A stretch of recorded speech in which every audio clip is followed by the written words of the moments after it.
ओम नमो भगवते वासुदेवाय। ओम नमो भगवते वासुदेवाय। ओम नमो भगवते वासुदेवाय। ओम ज्ञानतिमिरन्धस्य ज्ञानाञ्जनशलाकया चक्षुरुन्मिलितं येन तस्मै श्रीगुरवे नमः। श्रीचैतन्यमनोभीष्टं स्थापितं येन भूतले स्वयं रूपकदा मह्यं ददाति स्वपदान्तिकम्। वन्देऽहं श्रीगुरो श्रीयुतापदकमलं श्रीगुरून् वैष्णवांश्च श्रीरूपं साग्रजातं सहगणरघुनाथान्वितं तं सजीवं साद्वैतं सावधूतं परिजनसहितं कृष्णचैतन्यदेवं श्रीराधा कृष्णपादान् सहगणललिता श्रीविशाखान्वितांश्च। हे कृष्ण करुणा सिंधो दीनबंधो जगत्पते गोपेश गोपिका कांत राधा कांत नमोस्तुते। तप्त कांचन गौरांगी राधे वृंदावनेश्वरी वृषभानुसुते देवी प्रणमामि हरिप्रिये। वाञ्छाकल्पतरुभ्यश्च कृपा सिन्धुभ्य एव च पतितानां पावनेभ्यो वैष्णवेभ्यो नमो नमः। नमः ॐ विष्णुपादाय कृष्णपृष्ठाय भूतले श्रीमते भक्तिवेदांत स्वामिन् इति नामिने। नमस्ते सारस्वते देवे गौरवाणी प्रचारिणे निर्विशेष शून्यवादी पाश्चात्य जय श्री कृष्ण चैतन्य प्रभु नित्यानंद श्री अद्वैता गदाधर श्रीवासदि गौर भक्तविंद। हरे कृष्ण कृष्ण कृष्ण हरे हरे हरे राम राम राम हरे हरे। हरे कृष्णा। सभी भक्तों का हार्दिक स्वागत करते हैं हम आज के इस श्रीमद् भागवतम के सत्र में, जहाँ पर हम चर्चा कर रहे हैं श्रीमद् भागवतम के प्रथम स्कंद की और अध्याय क्रमांक 3, जहाँ पर भगवान के सारे अवतारों की चर्चा हमने अभी तक की है। अभी तक इस अध्याय में हमने देखा कि जिस प्रकार से सूत गोस्वामी को प्रश्न पूछे गए थे, कृपया बताइए कि भगवान की लीला अवतार और पुरुष अवतारों के बारे में। तो चौथा और पांचवा जो प्रश्न था 6 प्रश्न में से, तो चौथे और पांचवें प्रश्न का उत्तर देते हुए अभी सूत गोस्वामी ने ये भगवान के 22 लीला अवतार और 3 पुरुष अवतारों की चर्चा हमने की। उसके बाद हमने देखा कि सूत गोस्वामी बताते कि ये सारे अवतार दिव्य है, इनके लक्षण दिव्य है, इनके जन्म दिव्य है, इनके कार्य दिव्य है, इनके रूप भी दिव्य है, कोई भौतिक पदार्थों से नहीं बने हुए हैं। तो साधारण व्यक्ति जो भौतिक पदार्थों के द्वारा बंधित हुआ है, तो ऐसा व्यक्ति भगवान के इस दिव्य रूप को जानना समझना बड़ा मुश्किल है। तो हमारी बुद्धि, हमारा तर्क, हमारी जिज्ञासा वहां तक नहीं पहुंच पाती जिस स्तर पर भगवान के स्वरूप है। ये परमात्मा का अलग अलग विरोधाभास बताया गया कि वो बाहर भी है, अंदर भी है, सभी को रूप देने वाले हैं, लेकिन खुद उनका कोई भौतिक रूप नहीं है। सभी को अपने द्वारा सबको मदद करते, लेकिन फिर भी सबसे बड़े ही उदासीन या अनासक्त रहते हैं। इस प्रकार से कई गुण बताए गए भगवान के, लेकिन भगवान के इस दिव्यत्व को समझना, उनके अंदर के जो कॉन्ट्रोवर्सीज है उनको समझना एक साधारण भौतिकवादी व्यक्ति के लिए उसकी क्षमता नहीं है। तो अभी हम पहुंचे हैं भागवत के उस श्लोक तक जहां पे बताया गया कि कौन सा व्यक्ति है जो फिर भगवान के इस रूप को समझ पाएगा और कैसे समझ पाएगा। तो श्लोक हमने पढ़ा था, फिर से एक बार पढ़ेंगे, उसके तात्पर्य को समझने का प्रयास करेंगे। अच्छा, आपको मेरा भागवतम दिख रहा है?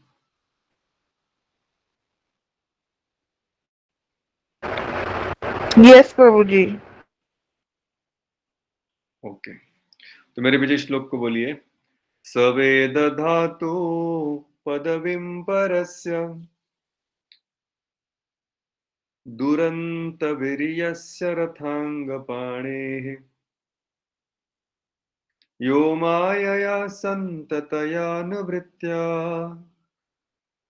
भजेत तत्पाद सरोज गंधम। अच्छा, कोई श्लोक को गाना चाहेगा जिनके पीछे हम सब लोग बोल सकते हैं? महत्वपूर्ण श्लोक है। ठीक है, एक बार मैं फिर से एक बार इसके शब्दार्थ को समझाता हूँ, फिर आप में से कोई एक गा सकता है ताकि हमको फिर से उसकी अर्थ भी समझ में आ जाए। स यानी वो व्यक्ति, वेद यानी जान सकता है, वो व्यक्ति जान सकता है। क्या जान सकता है? धातु पदवीम परस्य। तो धातु मतलब जनरली हम समझते हैं जगत के तत्व, उनको हम धातु कहते हैं। तो इस जगत के या भौतिक तत्व के निर्माता या भौतिक तत्वों को पदवीम परस्य, उनके पर पदवी, यानी उनका जो पद है वो बहुत ही ऊंचा है। उनके उस स्थान को समझना सबके लिए मुश्किल है, लेकिन वो व्यक्ति ऐसे परम दिव्य भगवान को भी जान सकता है। दुरंत वीर्यस्य, जिनकी शक्ति, उनकी वीरता दुरंत, जिसका दूर दूर तो कोई अंत दिखता नहीं, ऐसे अमर्याद शक्ति वाले भगवान के उच्च पदवी को रथांग पाणे हैं। भगवान का नाम क्या बताया गया है? जो अपने हाथ में रथ का पहिया उठाए थे। कौन उठाए थे? कृष्ण उठाए थे, भीष्म पितामह को मारने के लिए। तो रथांग पाणे, अपने भक्तों के लिए कुछ भी करने के लिए तैयार हो जाते हैं। अफाट शक्ति है, लेकिन भक्तों के लिए उनके दास भी बन जाते हैं, खुद की प्रतिज्ञा भी तोड़ देते हैं। ऐसे भगवान को समझ में ना बड़ा मुश्किल है, इतने ऊंचे हैं लेकिन फिर भी किसी के दास भी बनने के लिए तैयार है। यो अमाया, कौन व्यक्ति समझ सकता है उनको? जो, पहले लास्ट लाइन देखते हैं, भजेत, जो क्या करेगा? भजन करेगा, उनकी सेवा करेगा भक्तिपूर्ण मन से। तत्पाद सरोज गंधम, उनके चरण रज की सेवा करेगा, उनके चरण की धूल की सेवा करेगा, या उनकी चरण की महक की सेवा करेगा, इस प्रकार से कहा गया है।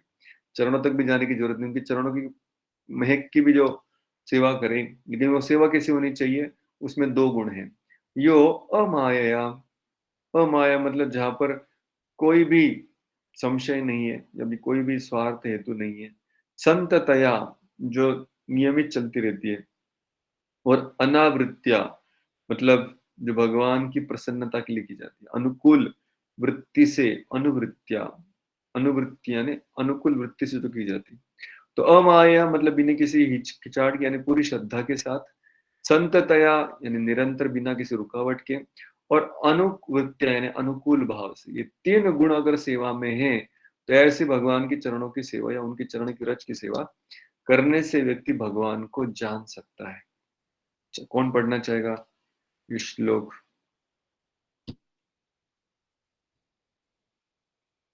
आप में से किसी ने हाथ ऊपर किए होंगे, लेकिन मैं अभी स्क्रीन शेयर करने के बाद गूगल मीट में कुछ बाकी का दिखता नहीं हरे कृष्ण प्रभु। है। यस प्रभु जी। दंडवत प्रणाम प्रभु जी।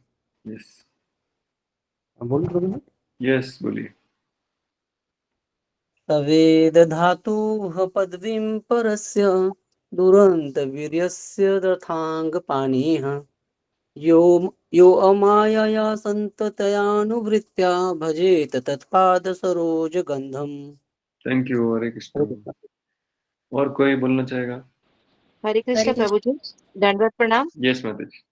तवेद धातु पदवी परस्य दुरंत वीर्यस्य रथांगपाणे यो मायया संततयानुवृत्तया भजेत तत्पाद सरोज गंधम। हरे हरे कृष्ण। Krishna, thank you. और कोई?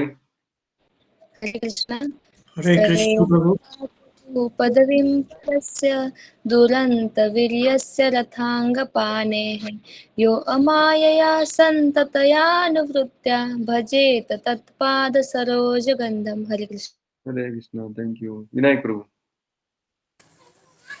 सवेद धातु पदवीं परस्य दुरन्तवीर्यस्य रथाङ्गपाणेः यो मायया सन्ततयानुवृत्त्या भजेत तत्पाद सरोजगन्धम्। Thank you, Hare Krishna. और कोई? हरे कृष्ण प्रभु। सवेदधातु पदवीं परस्य दुरन्तवीर्यस्य रथाङ्गपाणे यो मायया सन्ततयानुवृत्त्या भजेत तत्पाद सरोजगंधम। हरे हरे कृष्णा। थैंक यू प्रभु जी। और कोई? हरे हरे कृष्ण। हम कोशिश करें प्रभु। सवेद धातु पदवीं परस्य दुरन्तवीर्यस्य रथाङ्गपाणे यो माया सन्तानुवृत्य भजेत तत्पाद सरोजगन्धम्। हरे हरि कृष्ण। बोल। Thank you. और कोई बच्चे बोलना चाहेंगे? कृष्णा प्रभु धन्यवाद प्रभु प्रभु। बोलो। हरे प्रभु कृष्ण का प्रभु। नाम आवाज है। सवे ददातु पदवीं परस्य दुरन्तवीर्यस्य रथाङ्गपाणे यवामायया सन्ततयानुत्या भजते ततात्मत सरोजनन्दे। Hare Krishna. Thank you. Yes, और कोई माता जी बच्चे हैं?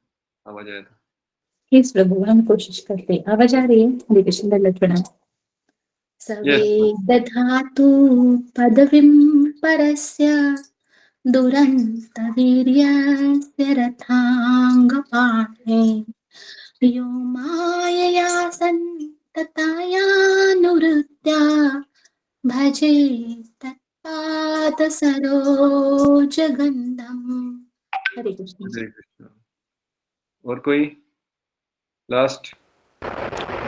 सवेदधातु पदवीं परस्य दुरन्तवीर्यस्य रथाङ्गपाणे यो मायया सन्ततयानुवृत्त्या भजेत तत्पादसरोजगन्धम्।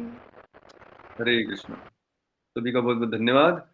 अब ये श्लोक को समझना बहुत जरूरी है, क्योंकि ये श्लोक हमें अभी पूरी अध्याय का जो सीक्रेट, क्योंकि अध्याय में बहुत सारे अवतारों का वर्णन हुआ, हमने सिर्फ सुना, लेकिन अवतारों को समझने के लिए क्या करना पड़ेगा?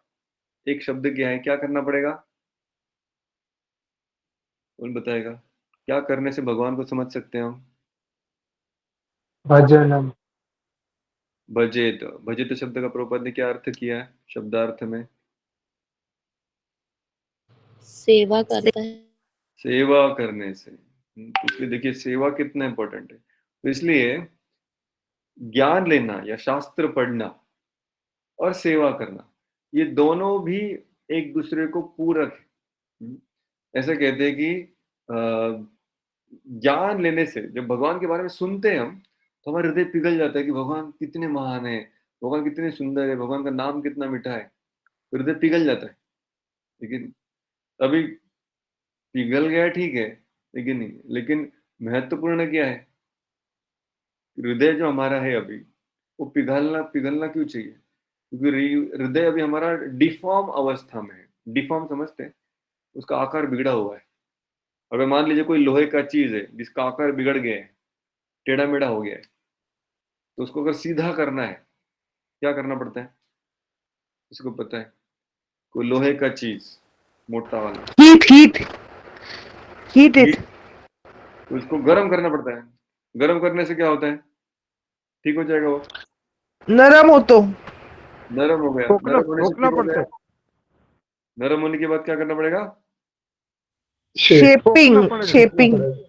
शेपिंग कैसे होगा? ठोकना पड़ेगा। ठोकना पड़ेगा उसको, है कि नहीं? तो पिघलना पड़ेगा और फिर उसको शेप भी करना पड़ेगा, रीशेपिंग करना पड़ेगा। तो जब हम भगवान के बारे में सुनते हैं, तो क्या होता है? उससे हृदय पिघल जाता है कि भगवान कितने महान है, या वैष्णव कितने महान है, या भगवान कितने दयालु है, भगवान का नाम कितना दयालु है। लेकिन जब सेवा करते हैं तो पिघला हुआ हृदय अभी उसको नया शेप मिलता है, भगवान के सेवक का शेप मिलता है। तो ये दोनों एक साथ जरूरी है। हृदय को पिघलना भी जरूरी है और हृदय को ठोकना भी जरूरी है, ताकि वो पिघल जाए। अभी अगर लोहे को हम पिघालेंगे नहीं और सिर्फ ठोकेंगे, तो वो ठीक हो सकता है? नहीं। फिर क्या आएगा? बहुत आवाज आएगा, बहुत परिश्रम होगा, बहुत पसीना बहेगा, लेकिन वो कुछ रिफॉर्मेशन होने वाला नहीं है, ट्रांसफॉर्मेशन होने वाला, फॉर्म वही रहेगा जो डिफॉर्म है, ठीक है? नहीं, अगर सिर्फ पिघलाएंगे और उसको ठोकेंगे नहीं, तो भी ठीक हो सकता है? तो भी ठीक नहीं। है, शेपलेस। शेपलेस हो जाएगा। तो भले गर्म है वो, बहुत उसमें से तेज निकल रहा है, लेकिन उसका कोई शेप नहीं बन रहा है। वैसे अगर सिर्फ श्रवण श्रवण श्रवण श्रवण श्रवण श्रवण करते रहेंगे तो शायद बहुत उज्जवल और चमकते हुए दिखेंगे, लेकिन कुछ काम की नहीं होंगे भगवान के। भगवान बोलेंगे ये बहुत बड़ा प्रेमी है, लेकिन कुछ बोलूंगा तो कुछ करता नहीं, सिर्फ मुझसे I love you I love you I love you बोलते रहता है। बहुत भगवान के बारे में जानने से हृदय पिघलना जरूरी है, लेकिन सिर्फ सुनते रहेंगे और सेवा नहीं करेंगे तो नहीं होगा। और सिर्फ सेवा करेंगे, कुछ कुछ लोग होते हैं बोलते प्रभु जी ये सब छोड़ो, गीता भागवत ये सब मेरे दिमाग के परे है, मैं क्लास नहीं बैठ सकता, मुझे सेवा दो, मैं कुछ सेवा करूंगा। लेकिन वो सेवा करते करते करते करते क्या हो जाता है, फिर उसको समझ में आता है 10 साल के बाद कि अरे इतना ठोक रहा हूँ, परिश्रम इतना हो रहा है, इतना ताकत जा रहा है, लेकिन मेरा हृदय अभी वैसे की वैसा ही है। आवाज बहुत है, ठोक ठाक बहुत हुई, बहुत भक्ति से झगड़ा किया सेवा करते करते, बहुत चिल्लाया, बहुत बड़ा बड़ा काम किया, बहुत बहुत अचीवमेंट भी लिया, लेकिन श्रवण कीर्तन नहीं किया, उसकी वजह से क्या हो गया, अभी भी हृदय ट्रांसफॉर्म हुआ नहीं। इसलिए हमारे डिफॉर्म हृदय को रिफॉर्म करने के लिए या ट्रांसफॉर्म करने के लिए दोनों की आवश्यकता है। जितने श्रवण कीर्तन की आवश्यकता है उतनी सेवा की आवश्यकता है। ये दोनों जब साथ में चलता है तब भगवान के बारे में हमारा हृदय अपने आप जो परावृत्त है वो उनकी तरफ अनुवृत्त हो जाता है। इसलिए इस श्लोक में सेवा का महत्व आया है। शास्त्र हम ऑलरेडी पढ़ रहे, शास्त्र को ही पूछ रहे कैसे समझ में आएगा। तो शास्त्र अगर ठीक से पढ़ेंगे तो शास्त्रों में बताएंगे सेवा में की सेवा करो, ठीक है नहीं। और अगर सेवा करेंगे तो जैसे भागवत के अगर दूसरे अध्याय को अगर आपको याद है कि श्रीमद् भागवतम पढ़ने में जो श्रवणम की विधि हमने पूरा श्लोक की सीरीज देखी थी, उसमें श्रवण करने के लिए रुचि कब उत्पन्न होगी। श्रवण करने से बहुत सारे परिणाम होने वाले, रजोगुण नष्ट हो जाएगा, तमोगुण नष्ट हो जाएगा, हृदय साफ हो जाएगा, भगवान का अनुभव होगा, फिर भगवान का दर्शन होगा, इत्यादि सब कुछ होगा। शुणोताम सुखताम कृष्ण पुण्य श्रवण कीर्तन हृदयस्थि अभद्राणी विधुनोति सुरत्सताम, ऐसे बहुत सारे श्लोक आए थे। लेकिन ये सारे श्लोक चालू होने के पहले कि श्रवण में रुचि कैसे आएगी, उसके लिए क्या बताया गया था, उसके लिए बताया गया था भगवान की सेवा करो, खास करके भक्तों की सेवा करो। तो वैष्णव सेवा करने से भगवान के बारे में सुनने के लिए रुचि उत्पन्न होती, और जब सुनने के लिए जाएंगे शास्त्रों में तो शास्त्र बताएंगे सेवा करो। इसलिए दोनों साथ में चलता है, हैंड इन हैंड। तो ये कोई अलग अलग नहीं है, कुछ भक्त वो सेवा करेंगे, कुछ भक्त सिर्फ सुनेंगे, नहीं। हर भक्त को सुनना जितना जरूरी उतना सेवा करना जरूरी, जितना सेवा करना जरूरी उतना सुनना जरूरी। सिर्फ सुनने से सेवा न करने से होगा नहीं, सिर्फ सेवा करेंगे सुनेंगे नहीं तो भी होगा नहीं। ये दोनों को साथ में चलना जरूरी। तो दिन भर हम सेवा करते, गृहस्थ लोग अपने गृहस्थ धर्म की सेवा करेंगे, ब्रह्मचारी की करेंगे गुरु के आश्रम में रहकर। लेकिन हम भले ही दिन भर जितनी भी सेवा करें, सुबह और शाम, सुबह हम क्या करते हैं, नाम जप यानी कीर्तन, लेकिन शाम को बैठकर श्रवणम करना जरूरी है। तो ये श्रवण कीर्तन की विधि साथ में चलती रहे सेवा के साथ, तो फिर हम भक्ति में आगे बढ़ सकते हैं। अब ये सेवा कैसे करनी चाहिए उसके बारे में यहाँ पे बताया जाएगा। तो मैं ट्रांसलेशन पढ़ रहा हूँ अभी। जो बिना हिचक के अबाध रूप से अपने हाथों में रथ का चक्र धारण करने वाले भगवान के चरण कमलों की अनुकूल सेवा करता है, वही इस जगत के सृष्टा की पूर्ण महिमा, शक्ति तथा दिव्यता को समझ सकता है। जगत के सृष्टा की पूर्ण महिमा, उनकी शक्ति और उसकी दिव्यता को समझना है, हमें इस प्रकार से सेवा करना आवश्यक है। तात्पर्य में श्रील प्रभुपाद जी लिखते हैं, केवल शुद्ध भक्त ही सकाम कर्मों एवं मानसिक तर्क के फलों से मुक्त होने के कारण भगवान कृष्ण के दिव्य नाम, रूप तथा उनकी लीलाओं को समझ पाते हैं। केवल भक्त। इन शुद्ध भक्तों को भगवान की अनन्य भक्ति से कोई व्यक्तिगत लाभ नहीं प्राप्त करना होता, उन्हें कोई लाभ की अपेक्षा नहीं है इस सेवा से। वे बिना हिचक के भगवान की अनन्य सेवा करते हैं। बोले यार मैं एक सेवा करूंगा तो उसमें मुझे कितना प्रॉफिट होगा, हाँ कितना कमाई होगा, कितना प्रसिद्धि मिलेगा, कितना नाम मिलेगा, कितना पैसा मिलेगा, ये अगर हिसाब लगा रहे तो उससे भगवान की प्राप्ति भूल जाओ। उसमें से आपको जो हिसाब कर रहे हैं वही मिलेगा, हिसाब से ज्यादा कुछ नहीं मिलेगा। लेकिन जब हिसाब छोड़ देंगे तो हिसाब से आगे जाके भगवान देने वाले। वे बिना हिचक के भगवान की अनन्य सेवा करते हैं। इस सृष्टि में प्रत्येक प्राणी प्रत्यक्ष या अप्रत्यक्ष रूप से भगवान की सेवा कर ही रहा है। भगवान की इस नियम से कोई छूटता नहीं है, कोई छूटा नहीं है। मतलब प्रत्यक्ष या अप्रत्यक्ष रूप से भगवान की हम सेवा कर ही रहे हैं। जो लोग भगवान के भ्रामक प्रतिनिधि द्वारा बाध्य होकर भगवान की अप्रत्यक्ष रूप से सेवा कर रहे हैं, वे भगवान की प्रतिकूल ढंग से सेवा कर रहे हैं। तो माया भी भगवान की एक शक्ति है, कोई माया का सेवा कर रहा है तो प्रतिकूल सेवा हो रही है भगवान की, किंतु जो उनके प्रिय प्रतिनिधि के निर्देशन में प्रत्यक्ष सेवा करते हैं वे उनकी अनुकूल सेवा करते हैं। तो माया भी भगवान की ही शक्ति है, माया के कहने के अनुसार सेवा करेंगे तो अप्रत्यक्ष रूप से सेवा होगी, लेकिन भगवान के प्रतिनिधि यानी गुरु या उनके शिष्य या वैष्णवगण उनके अनुसार अगर सेवा करेंगे, भगवान के प्रतिनिधि के निर्देशन के अनुसार, ये बहुत इंपॉर्टेंट चीज है, तब वो सेवा अनुकूल सेवा कहलाई जाए। अगर हम भगवान के प्रतिनिधि जैसे बताए वैसे नहीं कर रहे तो प्रतिकूल सेवा बताई जाए। ऐसे अनुकूल सेवक यानी जो भगवान के दिए गए प्रिय प्रतिनिधि के अनुसार निर्देशन में सेवा करते हैं, ऐसे अनुकूल सेवक भगवत भक्त ही होते हैं और वे भगवत कृपा से अध्यात्म के गुह्य क्षेत्र में प्रवेश कर पाते। तो अध्यात्म में बहुत सारे लेयर्स है, मतलब आध्यात्मिक सत्य जानने के अलग अलग रहस्य है, जितने नीचे जाएंगे उतने नए नए रहस्य मिलेंगे, लेकिन नीचे नीचे के रहस्य तक कौन पहुंचेगा? जो अनुकूल सेवक है, नहीं तो ऊपर ऊपर ही तैरते रहेंगे, लेकिन मनोधर्मी तथा अंधकार में ही पड़े रहते हैं। जो अपने मन के अनुसार सेवा करने का प्रयास करते हैं, किसी के निर्देशन में नहीं सेवा करते, तो वो अंधकार में पड़े रहते। काम बहुत सारे कर लेंगे, सेवा बहुत सारी कर लेंगे, लेकिन वो सेवा जाकर हृदय को परिवर्तन नहीं करेगी। कभी कभी ऐसा होता है, अरे प्रभु जी इतना साल से सेवा कर रहा हूँ, या ये लोग इतने साल से सेवा कर रहा है या कर रही है, लेकिन इसका कुछ भी परिणाम नहीं हुआ है, ये ऐसे की वैसे ही है, जैसे 15 साल पहले थे वैसे ही है। तो कभी ऐसा होता है, लेकिन यहाँ पर कह रहे जो अनुकूल यानी भगवान के प्रिय प्रतिनिधि के निर्देशन के अनुसार जब सेवा करेंगे, तब जाके हृदय में परिवर्तन होने वाला है, तब जाके भगवान समझ में आएंगे, तब जाके अध्यात्म का रहस्य चीज पता चलेगी, अन्यथा नहीं पता चलेगी। क्योंकि जब हम किसी भगवान के प्रतिनिधि के निर्देशन में सेवा करते हैं, तो कई बार हमें अपने मन, बुद्धि और अहंकार को बाजू में रखना पड़ता है, और वो जो कहे कि सही क्या है उसके अनुसार करना पड़ता है। ये करने के लिए बहुत ताकत लगती है। इतना बर्तन बड़ा उठाना है उसमें ताकत नहीं लगती, उसमें भी ताकत लगती है लेकिन शारीरिक बल लगता है। लेकिन जब हम अपनी इच्छाओं को बाजू में रखकर किसी भगवान के प्रिय भक्त के अनुसार जब सेवा करते हैं, तो उसमें अपने अहंकार को दूर रखना पड़ता है, उससे व्यक्ति अंधकार से वापस बाहर आ जाता है। क्यों? क्योंकि हमारा मूल समस्या क्या है? हमारा मूल समस्या ये है कि हम अपने आप को ईश्वर समझते हैं, हम अपने आप को नियंत्रक समझते हैं, हम अपने आप को ही भोक्ता समझते हैं, और हम खुद अपने मन से सारे कार्य करना चाहते हैं। जब तक हम अपनी मनमानी छोड़ेंगे नहीं, तब तक भगवान के पास नहीं पहुंचेंगे। इसलिए कह रहे जो मनोधर्मी है वो सदा अंधकार में ही पड़े रहते हैं।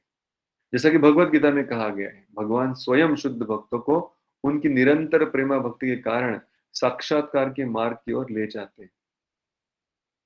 भगवान के धाम में प्रवेश पाने का यही रहस्य है, प्रभुपाद इसको रहस्य कह रहे हैं।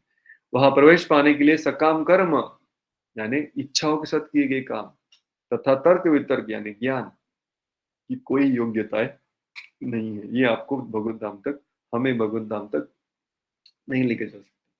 अच्छा, किसी को याद है गीता के कौन से अध्याय में भगवान कहते हैं कि देवता लोग मुझे जान नहीं सकते, ऋषिगण मुझे जान नहीं सकते, महर्षिगण मुझे जान नहीं सकते, सब लोग मेरे बाद जन्मे हैं इसलिए कोई भी मुझे जान नहीं सकता? ऐसे भगवान गीता के कौन से अध्याय में बताते हैं? किसी को याद है? 13th अध्याय। 13वां अध्याय नहीं, 11वां अध्याय, 10वां अध्याय। अध्याय भी नहीं, फोर्थ चैप्टर प्रभु जी, फोर्थ चैप्टर। चैप्टर में वो 10वां अध्याय। नमे 10वां अध्याय। विदुरगणा, नवविदु कहाँ पे? नमे विदु सुरगणा प्रभवम न महर्षयाः अहम आदि ही देवानाम। कहाँ पे आता है ये श्लोक? विभूति योग में क्या? विभूति योग में। यस, विभूति योग मतलब chapter number chapter number 10 I think. Hare yes Krishna. 10। Perfect perfect. तो उस अध्याय में भगवान ने बताया था ये सब लोग मुझे जान नहीं सकते, लेकिन मुझे जानने का एक सीक्रेट है। किसी को याद है वो सीक्रेट की? हमने कई बार चर्चा की है गीता के क्लासेस में। 3 स्टेप फॉर्मूला था भगवान को जानने का। किसी को याद है?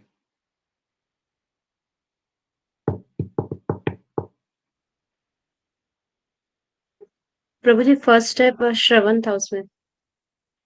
फर्स्ट स्टेप श्रवण था उसमें फर्स्ट श्लोक है अहम सर्वस्य प्रभवो मत्तम सर्व प्रवर्तते इति मत्वा भजन्ते माम बुधा भाव समन्विता। उसमें दूसरा श्लोक है मत चित्ता मद्गत प्राणा बोधयन्त। चतुश्लोकी चतुश्लोकी गीता। चतुश्लोकी गीता कौन से श्लोक से कौन से श्लोक तक है? 8, 9, 10, 11 8 से लेकर 9, 10, 11। Yes very good. तो 8 से लेकर 11 तक ये चतुश्लोकी गीता है। तो उसमें हमने देखा था कि ये भगवान को जानने का सीक्रेट है, इसलिए इसको गीता के चार श्लोक में पूरी गीता आ गई, ऐसे कह रहे। चतुश्लोकी गीता मतलब क्या? पूरी गीता 4 श्लोक में आ गई।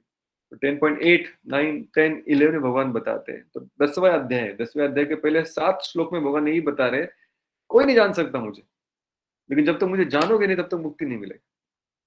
अरे कोई जान नहीं सकता और फिर कह रहे कि जब तक जानोगे नहीं तब तक मुक्ति नहीं मिलेगा। ये तो मतलब चेकमेट हो गया ना। अभी कहाँ जाएंगे फिर हम? फिर भगवान सीक्रेट बताते हैं ये 4 श्लोकों में कि कौन मुझे जान सकता है। उसके लिए हमने एक उदाहरण देखा था, जैसे लड़की की शादी कराना। माता पिता जो लड़की का शादी कराते हैं तो उसके Yes, बारे में sir. हमने चर्चा की थी। तो क्या थे 3 स्टेप, क्या था भगवान को जानने का? पहले आपने कहा था वो लड़की को ऑडियो सुनाने का, मतलब वही, फिर उसके बाद उसको पिक्चर फोटो दिखाने की, और फिर उसके बाद शादी के बाद वो लड़की बताती है हाँ यस ही इज नाइस, लेकिन वो स्टेप से याद ओके नहीं आ रहे।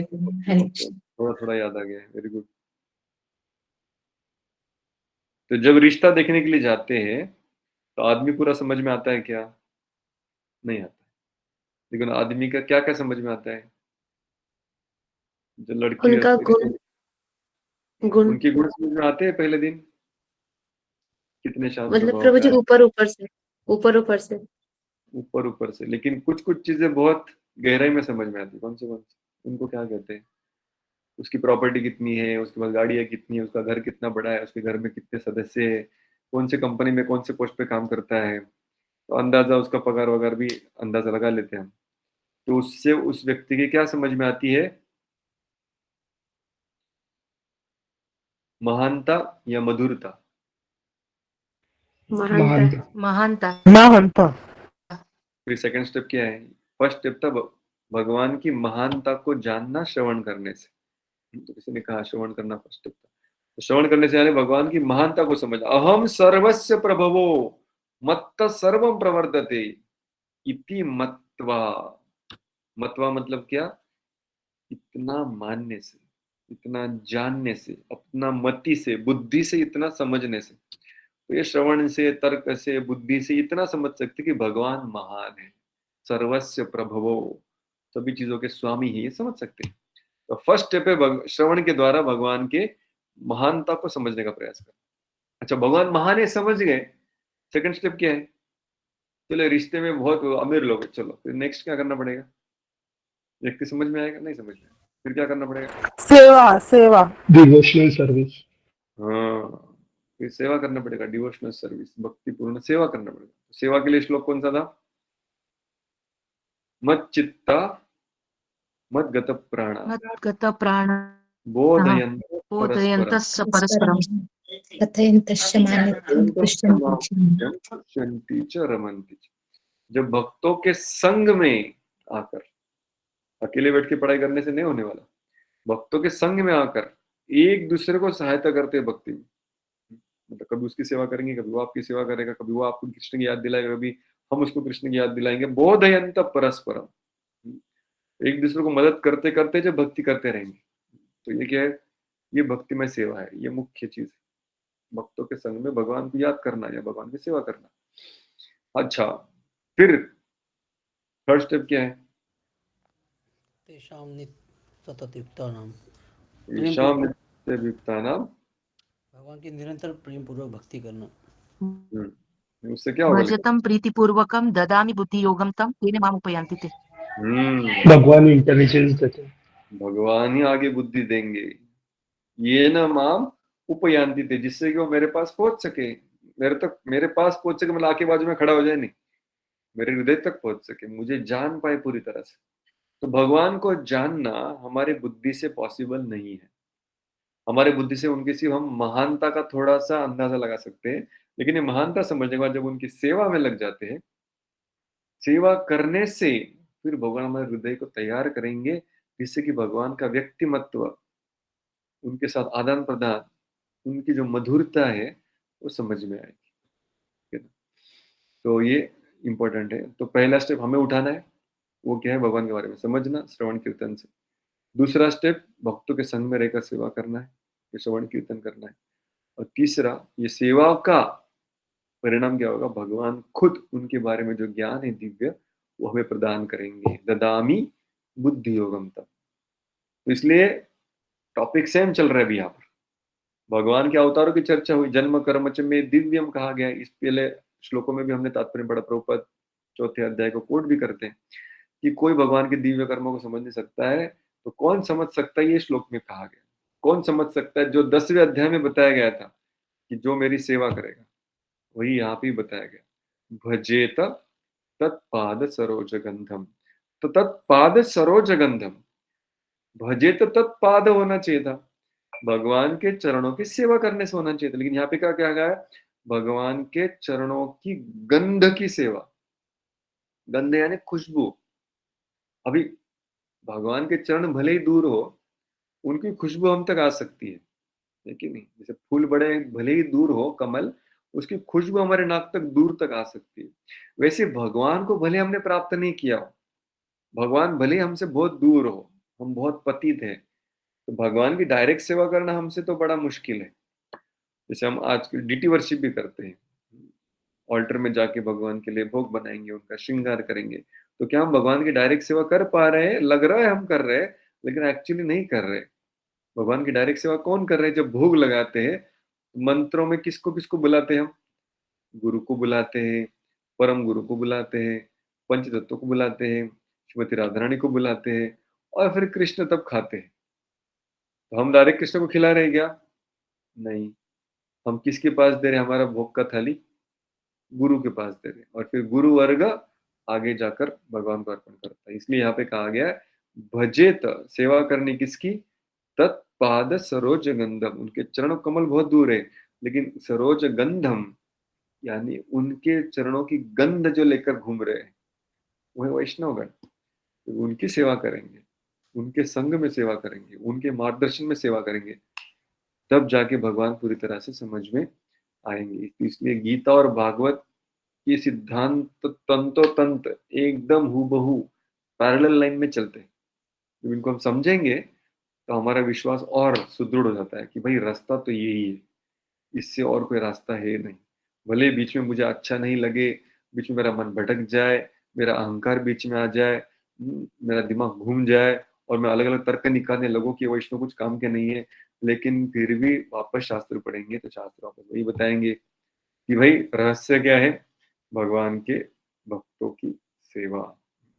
तो इसलिए यहाँ पे प्रभुपाद जी ने कहा ये भगवान को जानने का रहस्य है, ये भगवत धाम जानने का रहस्य है।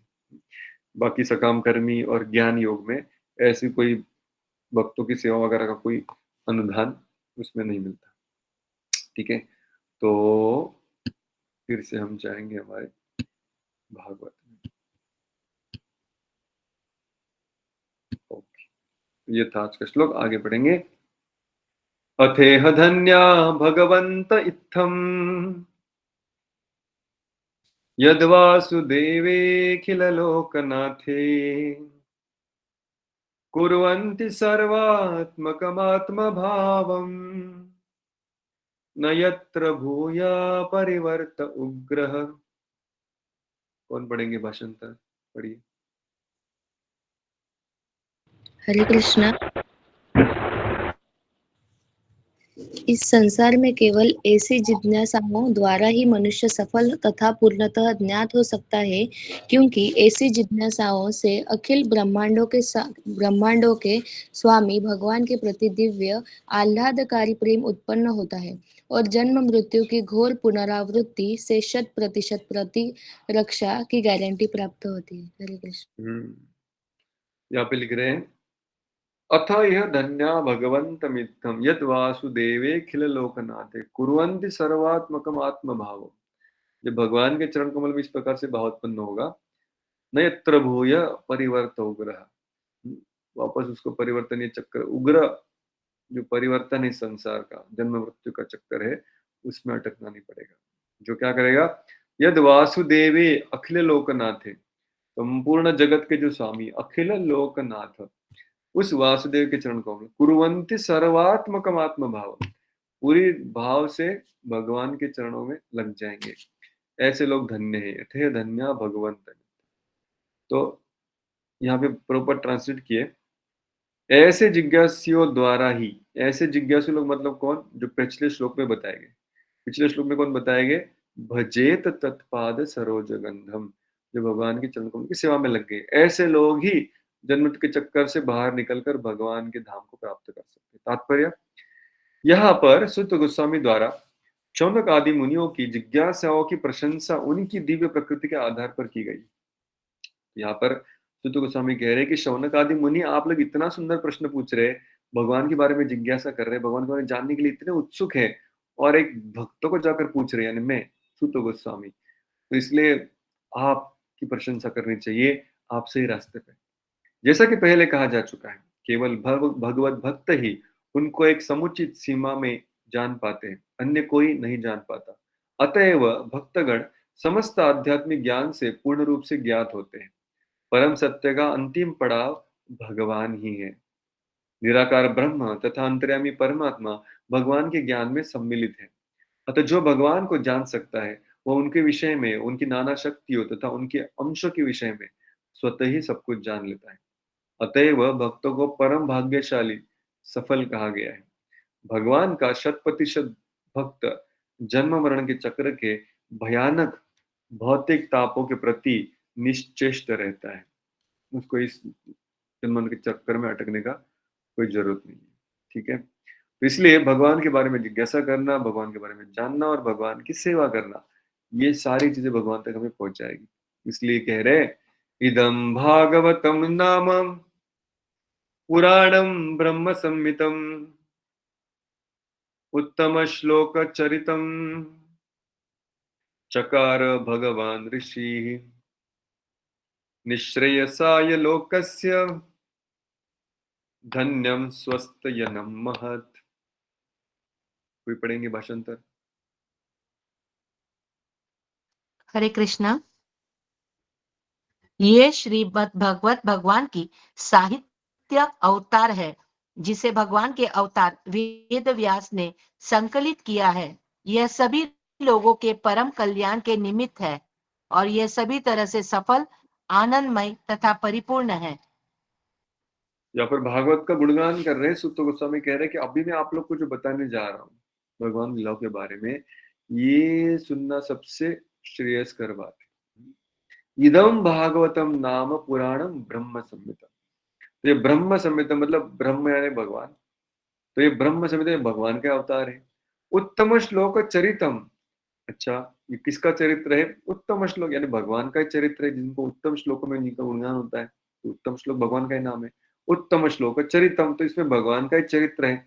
अच्छा, ये ग्रंथ खुद भगवान है, इस ग्रंथ में भगवान का वर्णन है। ब्रह्म संहितम मतलब ये अभी भागवत को भी प्रणाम करते हैं ना, उसको भी माला पहना देते, क्योंकि भगवान का ही रूप है, इसलिए ब्रह्म संहितम साक्षात भगवान है भागवत। और उत्तम श्लोक चरितम, उत्तम श्लोक भी भगवान का नाम है, तो इसमें वर्णन किसका है? भगवान का ही है। अच्छा, चकार भगवान ऋषि, ये ग्रंथ लिखा किसने? भगवान ने लिखा है ऋषि के रूप में। वेद व्यास ये भगवान के अवतार है, कृष्ण द्वैपायन व्यास, तो भगवान के ही रूप रहने वाले ये भागवत, जिसमें भगवान का ही वर्णन है, जो भगवान के द्वारा ही लिखा गया है। सोचिए कितना इसमें ताकत है। ये भागवत पुराण है। निश्रेयसाय लोकस्य, सभी लोगों के परम कल्याण हेतु इसको बनाया गया है। धन्यम, सबसे पूर्ण, सबसे ज्यादा सिद्धि प्रदान करने वाला, सबसे ज्यादा सफलता देने वाला। स्वस्ति अयनम महत्, स्वस्ति मतलब शांति और समृद्धि, ये आगे आनंद कहा गया। तो सारे कल्याणकारी, सबसे ज्यादा सफलता देने वाला ये महत् परिपूर्ण महान ग्रंथ है, जो भगवान का वर्णन करता है, भगवान के द्वारा लिखा गया है, वो खुद ये ग्रंथ भगवान का रूप है। इस प्रकार से भागवत का गुणगान कर रहे। फिर से एक बार मेरे पीछे श्लोक को गाइए, सुंदर श्लोक है। इदं भागवतम नाम पुराणं ब्रह्म संहितम् उत्तम श्लोक चरितम् चकार भगवान ऋषि निःश्रेयसाय लोकस्य धन्यम स्वस्तयनम महत्। तात्पर्य, भगवान श्री चैतन्य महाप्रभु ने घोषित किया है कि श्रीमद् भागवत समस्त वैदिक ज्ञान तथा इतिहास की निर्मल वाणी। चैतन्य महाप्रभु ने कहा गया था, उन्होंने बोला था कि आराध्य भगवान ब्रजेश तनय तद्धाम वृंदावन रम्या कांचित उपासना वर वधु वर्गेण या कल्पिता श्रीमद् भागवतम पुराणम अमलम। तो इसमें वही श्लोक में आता है कि भागवत जो है ये अमल पुराण है, यानी निर्मल वाणी है भगवान की। इसलिए प्रभुपाद इसको कोट करते हुए कह रहे हैं कि चैतन्य महाप्रभु ने घोषित किया है कि श्रीमद् भागवत समस्त ज्ञान तथा इतिहास की निर्मल, इसमें और कोई मल नहीं है, सिर्फ शुद्ध शुद्ध शुद्ध भक्ति है। इसमें भगवान के संसर्ग में रहने वाले कतिपय महान भक्तों के चुने हुए चरित्र दिए गए हैं। तो भगवान के जो निजी भक्त है उनके चुन चुन के सुंदर चरित्र इसमें भरे हुए भक्तों के और भगवान के। श्रीमद् भागवत भगवान कृष्ण का साहित्य अवतार है, मतलब पुस्तक के रूप में भगवान जो अवतार लेते तो उसको श्रीमद् भागवत कहते हैं। अतएव इसलिए आप सबके घर में श्रीमद् भागवतम अगर है तो आपके घर में भी डीटी है ऑलरेडी, कोई और एक डीटी हो सकता है, लेकिन श्रीमद् भागवत भी अपने आप में एक विग्रह है जिसकी पूजा धूप और दीप से नहीं, धूप और दीप से भी कर सकते हैं, लेकिन खास करके अपने आंखों से उसको देखकर और मुख से इसको पढ़कर और मन को उसमें लगाकर इसकी पूजा आरती होती। श्रीमद् भागवत भगवान कृष्ण का ही साहित्य अवतार है, अतएव यह उनसे अभिन्न है। इस नाम भगवान से अभिन्न है, भगवान का नाम, वैसे भगवान का ये साहित्य, ये ग्रंथ अवतार है। जैसे मराठी में श्रीमद् भागवत की बहुत सुंदर आरती है, उस आरती में लास्ट जो स्टैंजा है उसमें आता है ग्रंथ नवे हा श्री कृष्ण। तो उसमें कहा गया है कि ये ग्रंथ नहीं है, ये साक्षात श्री कृष्ण है। तो बहुत सुंदर आरती, अभी मुझे याद नहीं आ रही है, एक मिनट अभी, क्योंकि भागवत का श्लोक आया ही है तो थोड़ा सा उस आरती को भी पढ़ लेते हैं।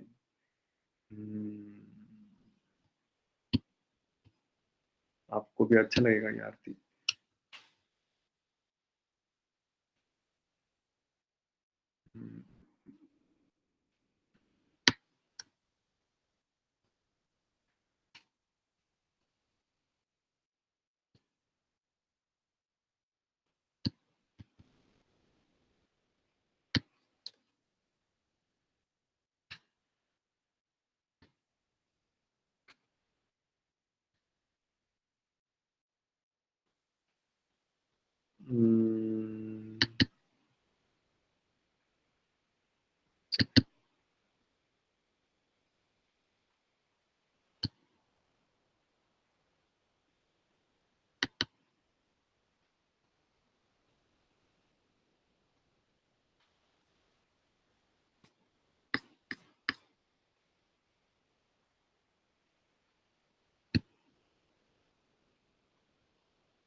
आपको दिख रहा है आरती में जो स्क्रीन पर है? यस प्रभु जी।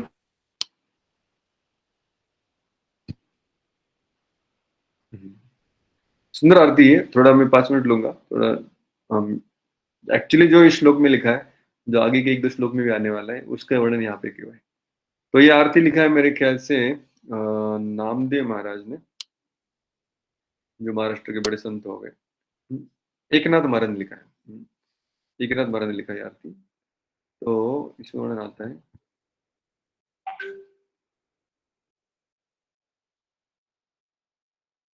जय हो जय श्री भागवता, आरती करो तुझ भगवंता। श्री शुक मुनि ने परम भक्ति ने नाना परी ने गायले जा हरि चरिता। आरती करू तुझ भगवंता, जय हो जय श्री भागवता, आरती करू तुझ भगवंता। तो भगवान को ही आरती कर रहे हैं, ऐसे गा रहे हो, भागवत की आरती कर रहा हो, लेकिन आरती करो तुझ भगवंता। श्री शुक मुनि ने परम भक्ति ने, सुखदेव गोस्वामी ने बहुत परम भक्ति से, नाना परी ने बहुत अलग अलग प्रकार से गाइले जा हरिचरित, भगवान के हरि का चरित्र अलग अलग कहानियों में, अलग अलग चरित्रों में जब हरि का चरित्र गाया है। वेद तरुचे मधुर फला, स्वादुर से जे सो ज्वल। तो पूरे वैदिक ग्रंथों का ये मधुर फल है। कौन सा श्लोक आता है भागवतम में इसके लिए, किसी को याद है? पटक से पिबत भागवतम Yes. रसमालयम तो शुरुआत क्या है उस श्लोक की? निगमकल्पतरोर्गलितं शुक मुखाद अमृतव संयुक्तम पिबत भागवतम रसमालय मुहुरव रसिका भुवि भावुका। तो निगम कल्पतरो गलितम फलम, कल्पतरु निगम यानी शास्त्र, शास्त्र के कल्पतरु का ये गलितम फलम मतलब अगदी पका हुआ फल है। तो वेद तरुचे मधुर फळ, उसका मराठी भाषांतर आहे बस। आत्मा राम मुनी सकळ, सेवुनी झाले जन सफळ।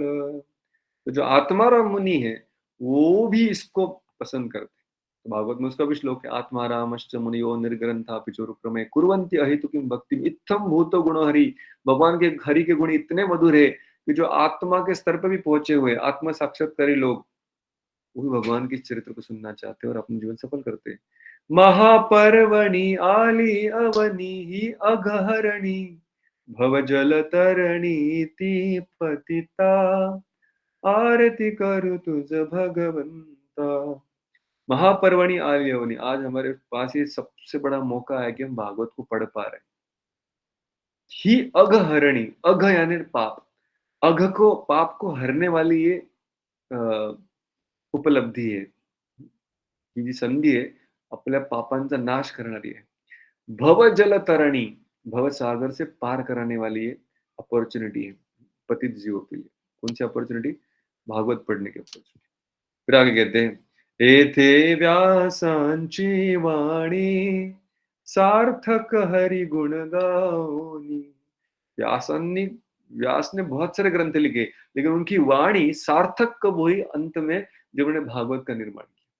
तो इस भागवत में एथे व्यासांची वाणी सार्थक हो गई हरि गुण गा के।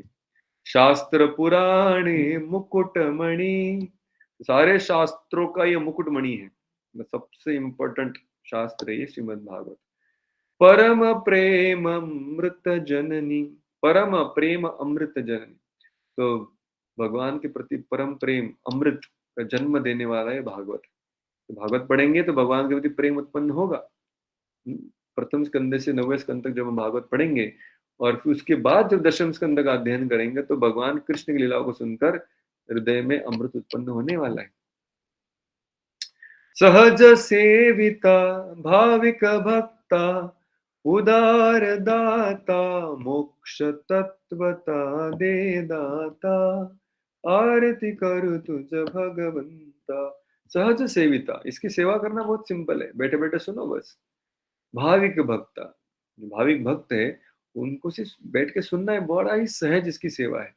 उदार दाता, बड़ा उदार है भागवत, थोड़ा सी बैठ के सुन लो, भगवान के बारे में प्रेम देने के लिए तैयार है। मोक्ष तत्वता, अरे मोक्ष तो क्या बात है, वो भी दे देगा।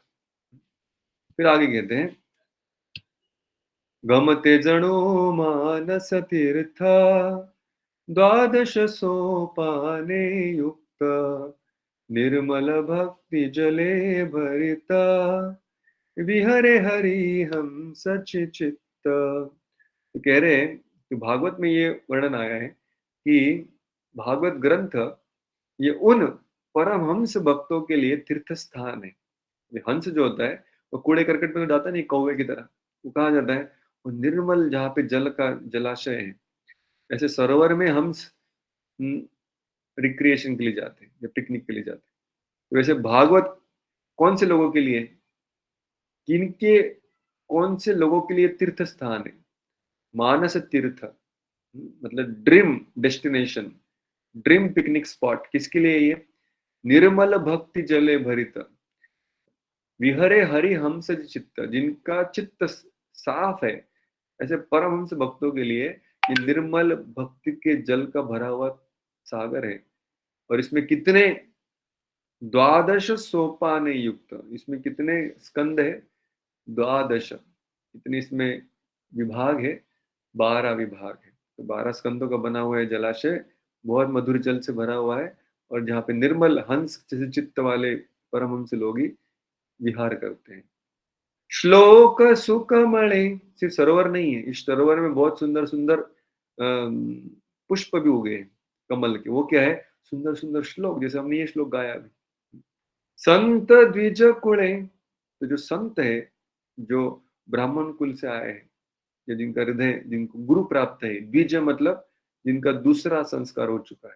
पहला संस्कार तो माता पिता गर्भ से उत्पन्न होते तो भी पहला जन्म हो गया, दूसरा जन्म जब गुरु प्राप्त होते। जिसको गुरु प्राप्त है, ऐसे संतों के लिए सेवि नूरमले, वो लोग इस भागवत की सेवा करते करते फुल इनका मन उसमें रम जाता है।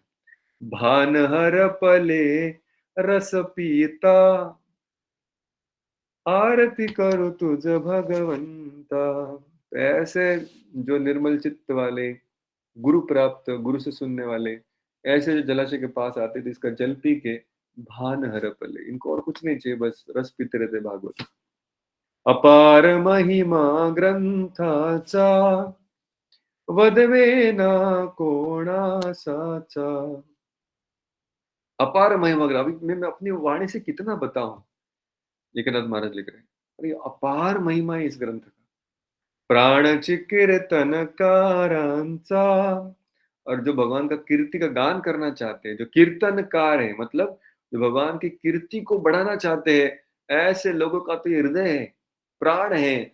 भागवत को लेते हैं तो बस इतने शक्तिशाली हो जाते हैं कि बस बोलते जाते हैं, बोलते जाते हैं, बोलते जाते हैं।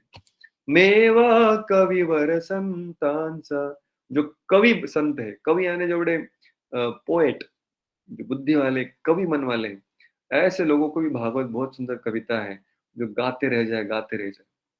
जणू बोधाचा स्वयं प्रभेचा, द्वादश कळीचा रवी अंतरीचा तमहरता, आरती करू तुझ भगवंता।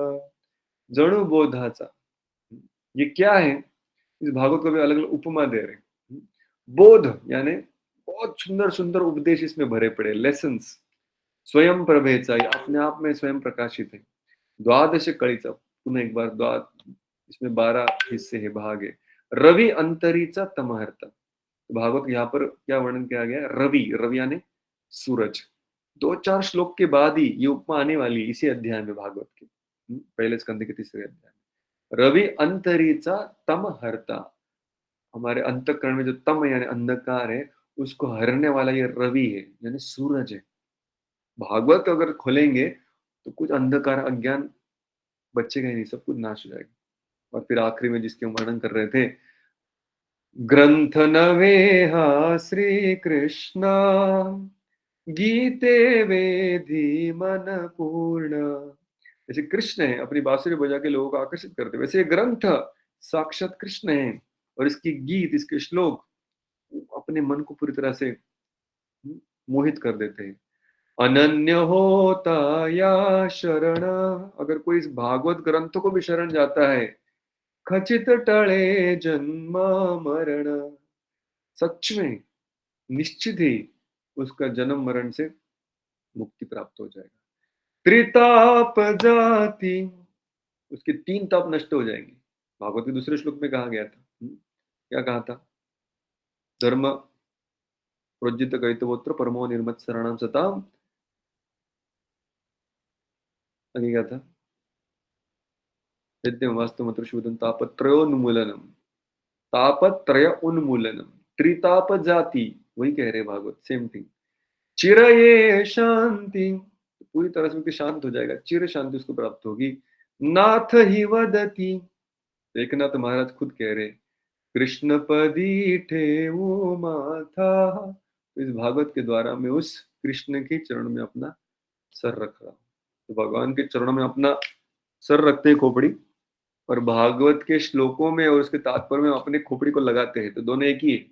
कृष्ण के चरणों में माथा लगाओ या भागवत को समझने के लिए बुद्धि लगाओ, दोनों भी कृष्ण के शरणागत होने जैसा ही है। तो सुंदर भागवतकार थी मराठी में, तो हम सब समझ सकते हैं।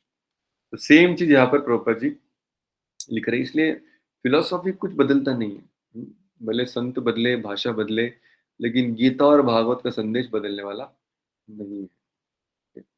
तो अभी हम थोड़ा सा आगे जाएंगे हमारे अगले श्लोक में या तात्पर्य को पढ़ने के लिए।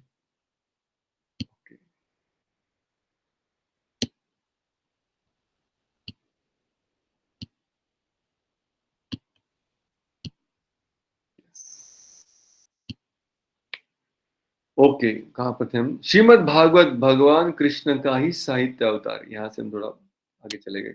ओके, अतएव यह उनसे अभिन्न है।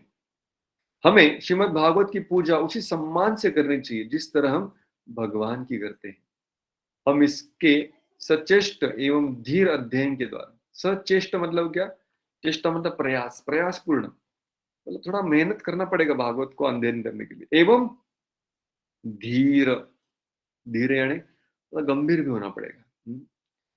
अध्ययन के द्वारा भगवान का परम आशीर्वाद प्राप्त कर सकते हैं। जिस प्रकार भगवान पूर्ण प्रकाश, पूर्ण आनंद तथा सर्वथा पूर्ण है, उसी तरह श्रीमद् भागवत भी है। अभी हमने पढ़ा आरती में।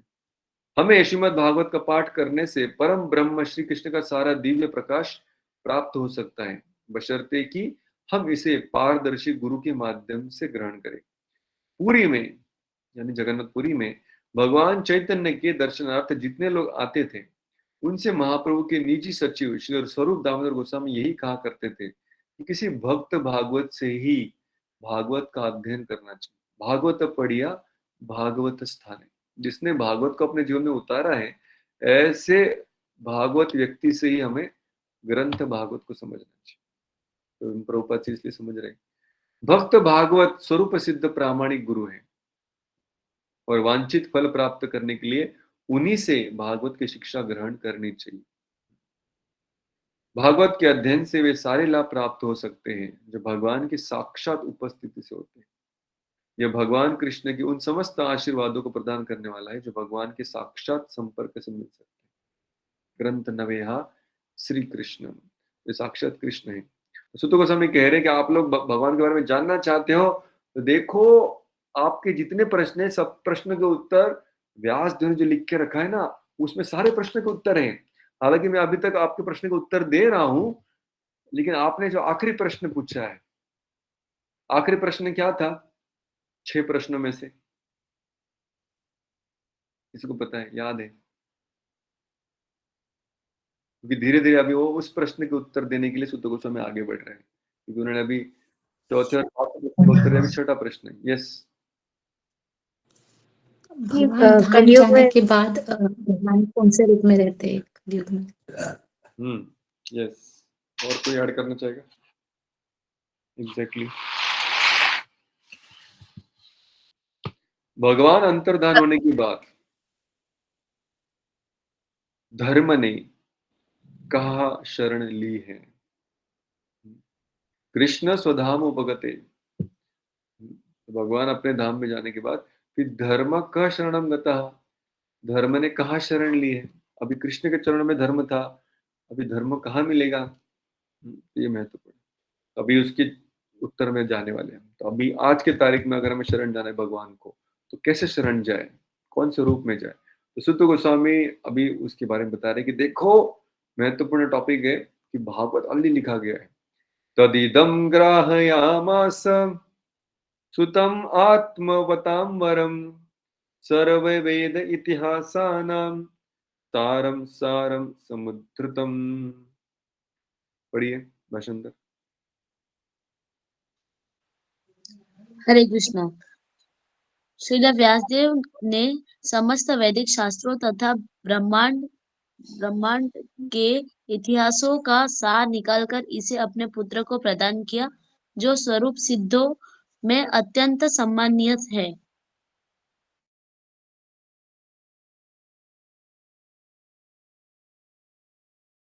सुखदेव गोस्वामी। तो व्यास देव ने सारे स्वरूप सिद्ध व्यक्तियों में जो सबसे सम्माननीय थे, परम पूज्य थे, ऐसे सुखदेव गोस्वामी की ये ग्रंथ बताया। पहले तो इसका संकलन किया और फिर इसको अपने पुत्र को भी सिखाया, तो परंपरा भी कंटिन्यू हुई है। और इसमें कहा गया कि सारे वैदिक वाङ्मय और सारे ब्रह्मांड का इतिहास, इसका एक कॉम्बिनेशन है। अभी देखिए, इतिहास पढ़ाना एक बात होती है और फिलोसॉफी सिखाना एक बात होती है, दो अलग अलग सब्जेक्ट्स है, लेकिन ये दोनों सब्जेक्ट को एक साथ जोड़ दिया गया। तो फिलोसॉफी यानी तत्व ज्ञान, तो वैदिक साहित्य का तत्व ज्ञान है, वो बड़ा क्लिष्ट है, लेकिन इतिहास में जो कथाएं होती है वो बड़ी सुंदर होती है। तो ये दोनों को जोड़ दिया जिससे कि वो सही तत्व ज्ञान भी मिले, लेकिन बहुत मीठे रूप में मिले। व्यास जी ने क्या किया, ब्रह्मांड के इतिहास में बहुत सारी चीजें हुई है, ब्रह्मांड की निर्मिति से लेकर ब्रह्मा जी के जन्म से लेकर अलग अलग अवतारों के जन्म, कई सारे राजा आए और गए, कितने सारे लोग पापी भी आए और गए, कितने सारे असुर पैदा हुए गए, ये सारे ब्रह्मांड के पूरी इतिहास में व्यास जी ने बराबर उसमें से चुन चुन के कुछ कुछ इतिहास के चैप्टर्स लिए, ऐसे इतिहास के चित्र लिए या चरित्र लिए जिनमें भगवान की भक्ति का तत्व ज्ञान सिखाया जाए। तो इतिहास भी सिखाया, लेकिन इतिहास के साथ क्या सिखा दिया, वैदिक साहित्य का सार। तो वैदिक साहित्य और ब्रह्मांड का इतिहास, ये दोनों का सार निकालकर किसको दे दिया, अपने पुत्र को भी सिखा दिया। ये परंपरा आगे बढ़ी। अब फिर प्रभुपाद लिखते हैं, अल्पज्ञ लोग संसार के इतिहास को केवल बुद्ध के समय से अर्थात ईसाई पूर्व 600 वर्ष से मानते हैं, और इस काल के पूर्व शास्त्रों में उल्लिखित सारे इतिहासों को वह मात्र काल्पनिक कथाएं मानते हैं। तो आजकल अगर हम लोगों को कथाएं बताने जाएंगे, हालांकि यहाँ पे व्यासदेव क्या कह रहे हैं, सुत गोस्वामी कह रहे हैं कि ये इतिहास है। अच्छा, इतिहास को इंग्लिश में क्या कहते हैं, हिस्ट्री। और हम अगर आजकल हिंदू धर्म में जो कहानियां बताते हैं उनको हिस्ट्री कहते हैं क्या, उनको क्या कहते हैं, माइथोलॉजी। माइथोलॉजी। माइथोलॉजी मतलब क्या हिंदी में,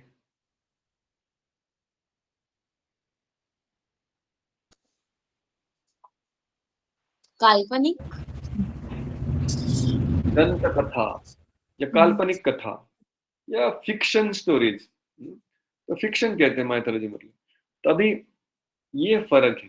तो शुद्ध गोस्वामी खुद यहाँ पे लिख रहे हैं कि मैंने शुद्ध गोस्वामी से सुना और मैं आपको बता रहा हूँ कि उन्होंने व्यासदेव से सुना था डायरेक्ट। मतलब अभी व्यासदेव को पहचानने वाला आदमी है शुद्ध गोस्वामी, वो कह रहा है कि ये माइथोलॉजी नहीं है, ये इतिहास है। इतिहास मतलब इतिहास, इट सो हैपेंड, ये ऐसे हुआ, ये फैक्ट्स एंड फिगर्स है, कल्पना नहीं है, इतिहास है, ऐसे हुआ था और उसमें से ये सीख मिली है। तो हमारे शास्त्रों में जो इतिहास सिखाया गया है ये कोई काल्पनिक कथाएं नहीं है। ये प्रभुपाद जी लिखते, कुछ लोग हैं जो ऐसा मानते हैं, क्योंकि उनके लिए इतिहास मतलब ज्यादा से ज्यादा 2000 साल तक, ठीक है नहीं। अभी कौन सा चल रहा है, 2025-26, ठीक है। मतलब हमारा इंग्लिश कैलेंडर रिकॉर्ड करना कब से चालू किया, 2000 से। 0 1 2 3 4 5 6 अभी तक कितने साल हो गए, 2025 साल हो गए, 26वां चल रहा है। मतलब हमारे पास उतना ही हिस्ट्री है, 2000 साल का ही हिस्ट्री है, उसके पहले का हिस्ट्री हमारे पास नहीं है। उसके पीछे जो भी हुआ उसको हम काल्पनिक कथाएं कहते हैं। तो ये प्रॉब्लम है, और ये मॉडर्न एजुकेशन में ठूस ठूस के भराया गया है। इसलिए हम भले ही हमारा वो इतिहास है, फिर भी उसको हम कल्पना मान के बैठे, क्योंकि मूर्ख लोगों ने बार बार हमें वही सिखाया है। इसलिए हालांकि ये फैक्ट्स है, ठीक है नहीं। अभी 100 साल के बाद कोई कहेगा नरेंद्र मोदी था कि नहीं पता नहीं, ऐसे लोगों ने बहुत एआई में वीडियो बना के रखे हैं। गांधी जी का भी एआई वाला ही वीडियो है, ऐसा कोई महात्मा गांधी नाम का आदमी नहीं था। तो ये मूर्खता होगी। उसी प्रकार शिवाजी महाराज थे कि नहीं, बिल्कुल थे। राणा प्रताप थे कि नहीं, बिल्कुल थे। उनके पहले वाले राजा बिल्कुल थे। 2000 क्या उसके पहले व्यासदेव ब्रह्मा सब कुछ थे, क्योंकि शास्त्र में लिखा गया है कि इतिहास है। इसलिए प्रभुपाद कह रहे जो हमें स्कूल में सिखाया जाता है ये तथ्य नहीं है, ये प्रोपेगेंडा है। प्रोपेगेंडा मतलब किसी झूठ को बड़े दावे के साथ ठोक ठोक के बोलते रहना, उसकी किताबें छापना, उसको सिलेबस में डालना और फिर लोगों के मन को भ्रमित करना। पुराणों में तथा महाभारत आदि में वर्णित सारी कथाएं वास्तविक इतिहास है, जो न केवल इस लोक से अपितु इस ब्रह्मांड के लाखों अन्य लोकों से संबंधित है। लोगों को कभी कभी काल्पनिक क्यों लगते हैं? क्योंकि इसमें बहुत सारी फैंटेसीज होती है। मतलब ऐसा गरुड़ जो हाथी को भी उठा ले, बोला ऐसे कैसे हो सकता है यार? तो क्योंकि हम सिर्फ इस जगत की ही वास्तविकता को जानते हैं, इस जगत के आगे जो ब्रह्मांड है, बाकी के जो ब्रह्मांड है, हम तो अपने पूरे ब्रह्मांड की भी जानकारी नहीं रखते। सारे 14 भुवन हमारे ब्रह्मांड की, वो भी जानकारी हमें नहीं। तो ऐसे अलग अलग ब्रह्मांड है, हमारा ब्रह्मांड सबसे छोटा है, ऐसे अनगिनत ब्रह्मांड है, उनके सारे इतिहास, वो सारे इतिहासों में से गिन चुन की कथाएं लाई है। तो हमारे मस्तिष्क में उसकी फैक्शन फिगर्स कैसे बैठने वाली? नहीं बैठने वाली। लेकिन ऑथोरिटी ने बताया है, किसी प्रमाणित व्यक्ति जब बताता है कि ऐसे हुआ था, तो ये क्या है? विटनेस है। ये विटनेस की बात माननी पड़ती है। ऐसे लोगों को कभी कभी जगत से परे अन्य लोगों का इतिहास अविश्वसनीय जान पड़ता है। अविश्वसनीय, विश्वास करने लायक नहीं लगता, बाप रे ऐसे कैसे हो सकता है।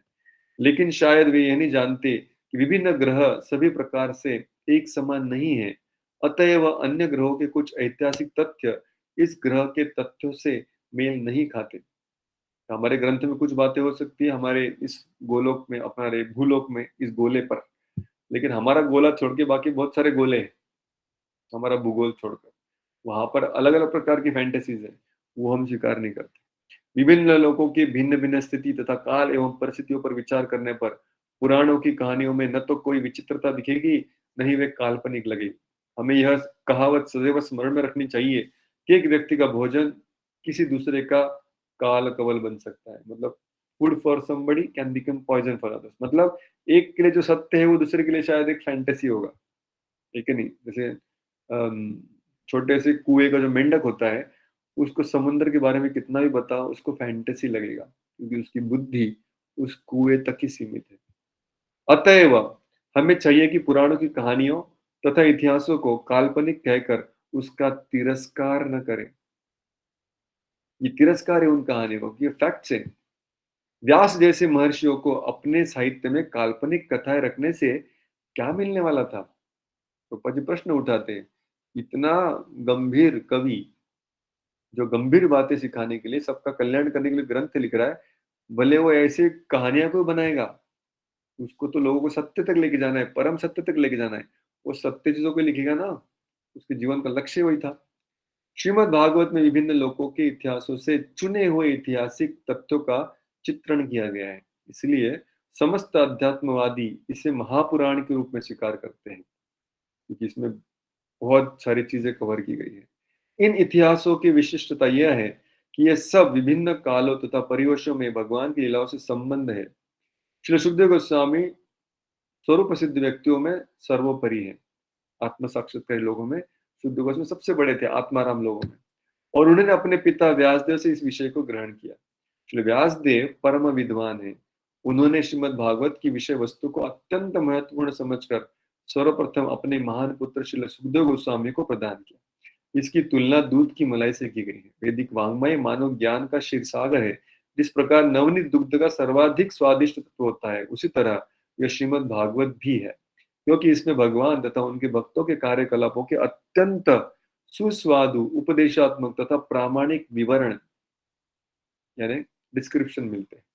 किंतु यदि नास्तिकों तथा व्यवसायी वाचकों से भागवत सुनी जाए, अगर यही भागवत का ग्रंथ, अगर हम नास्तिक लोग भी भागवत कथा करते हैं इसलिए प्रसिद्धि के लिए, मान सम्मान के लिए, या व्यवसायी लोग पैसा लेके कथा करने वाले जो जन सामान्य के लिए भागवत का व्यापार करते हैं, अगर इनसे हम कथा सुने तो इससे कोई लाभ नहीं होता। भले ये कहानियां सही है, वास्तविक है, लेकिन सुनाने वाला अगर गलत आदमी है, कोई परिणाम नहीं होगा, फिर हृदय का परिवर्तन नहीं होगा, क्योंकि उसका हृदय परिवर्तन नहीं हुआ है। उसने भले ग्रंथ पढ़ा है लेकिन सेवा नहीं की है, जो हमने पहले क्लास की शुरुआत में चर्चा की। ये व्यक्ति ने सिर्फ ग्रंथ पढ़ा है, सारे श्लोक पता है, सारे डायलॉग पता है, स्टेज पे आके सारे सही सही बोल सकता है, बीच बीच में रो भी लेगा, लेकिन खुद उसने भगवान की सेवा नहीं की है, तो उसका भागवत बोलना मतलब तोते की तरह है, पोपट पंछी, उससे कुछ परिणाम होने वाला नहीं है। इसलिए प्रभुपाद उसका कोई लाभ नहीं है ऐसे भागवत कथा से। इसलिए सुखदेव गोस्वामी को भागवत इसलिए प्रदान की गई थी क्योंकि उन्हें भागवत का व्यवसाय नहीं करना था। सुखदेव गोस्वामी प्रोफेशनल भागवत कथाकार नहीं थे, वो कोई पैसा कमाने के लिए भागवत नहीं करने वाले थे, इसलिए उनको सिखाया गया। उन्हें इस व्यापार से परिवार का भरण पोषण नहीं करना था, उनका परिवार ही नहीं था, तो कहाँ परिवार का भरण पोषण की बात ही नहीं आती। इसलिए श्रीमद् भागवत को शुकदेव के ऐसे पत्नी से ग्रहण करना चाहिए जो संन्यास आश्रम में हो और जिस पर परिवार का बोझ न हो, तो फिर चांसेस ज्यादा है कि वो निस्वार्थ भाव से कथा करे। दूध सचमुच उत्तम एवं पोषक होता है, क्योंकि जब कोई सर्प मुंह से इसका स्पर्श कर ले तो वो पोषक नहीं उल्टा मृत्यु का कारण बन जाता है। सर्पोच्चिष्टम यथा पयः। सनातन गोस्वामी एक श्लोक में लिखते हैं, अवैष्णवो मुखोद्गीर्णम पूतम हरिकथामृतम श्रवणम न कर्तव्यम सर्पोच्चिष्टम यथा पयः। पयः यानी दूध, सर्पो उच्छिष्टम, सर्प का उच्छिष्ट दूध पीना चाहिए, नहीं पीना, महाप्रसाद है सर्प का, नहीं पीना सकते, पिएंगे तो क्या होगा, मरण मिलेगा, पोषण नहीं मिलेगा। अवैष्णवो मुखोद्गीर्णम, अगर अवैष्णव के मुख से बाहर आ रहा है, पूतम हरि कथामृतम, हरि कथा भले ही शुद्ध करने वाली है, पूतम अमृत जैसी है, लेकिन ऐसी शुद्ध अमृत हरि कथा भी अगर अवैष्णव के मुख से बाहर आ रही है, श्रवणम न कर्तव्यम। क्यों? सर्प उच्छिष्टम यथा पयः, जैसे दूध सर्प का उच्छिष्ट बन जाता है तो उसे ग्रहण नहीं करना चाहिए, वैसे शुद्ध भागवत कथा भी अगर अवैष्णव के द्वारा बोली जा रही है तो दूर रहना चाहिए। इसी तरह जो लोग दृढ़ता से वैष्णव परंपरा में नहीं लगे हैं, उन्हें न तो भागवत का व्यापार करना चाहिए, न अनेक श्रोताओं की आध्यात्मिक मृत्यु का कारण बनना चाहिए। प्रभुपाद भागवत कथा करो भी कह रहे, लोगों को मारो मत। भगवत गीता में भगवान कहते हैं कि समस्त वेदों का उद्देश्य श्री कृष्ण को जानना है, और श्रीमद् भागवत तो संचित ज्ञान स्वरूप साक्षात कृष्ण ही है। अतः यह समस्त वेदों का नवनीत यानी सार है, और इसमें श्री कृष्ण के संबंधित समस्त कालों के ऐतिहासिक तथ्य भरे हैं। वस्तुतः यह समस्त इतिहासों का सार है। सतुषं श्रावयामास महाराजं परीक्षितं, प्रायोपविष्टं गंगायां परितं परमर्षिभिः। कौन पढ़ेंगे भाषांतर 42?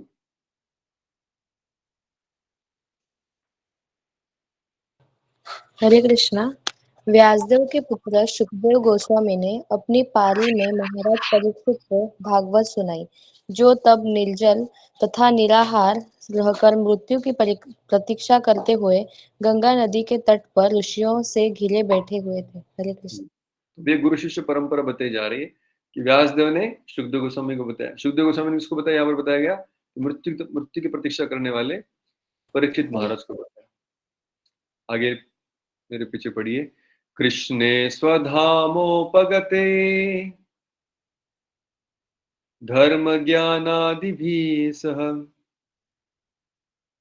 कलौ नष्टदृशामेष पुराणार्को अधुनोदितः। पढ़िए भाषांतर 43।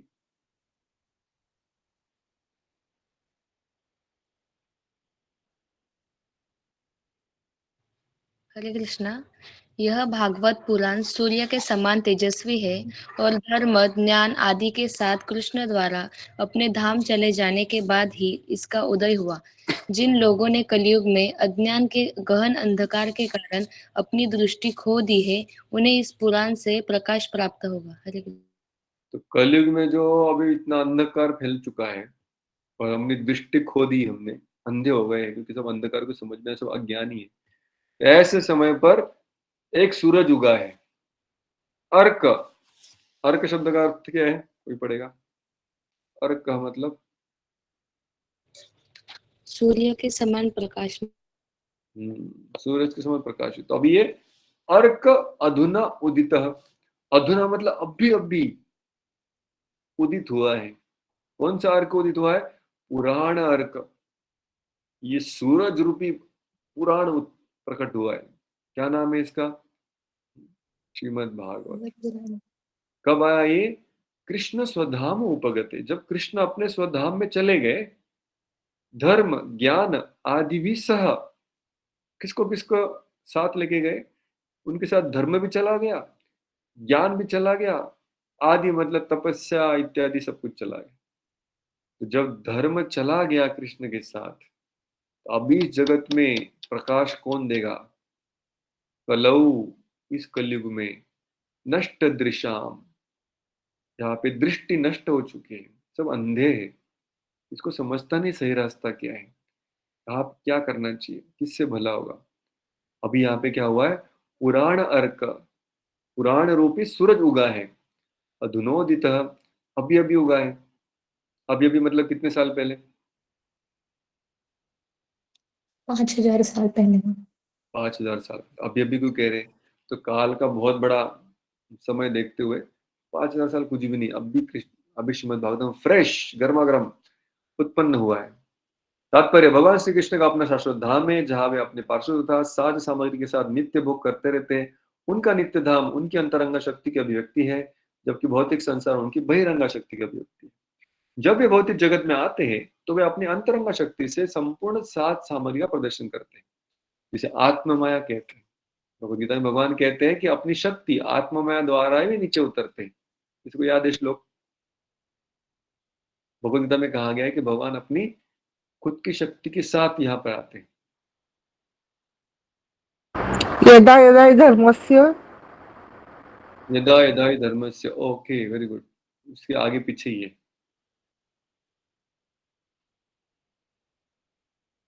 संभवामि आत्ममाया की शुरुआत क्या है?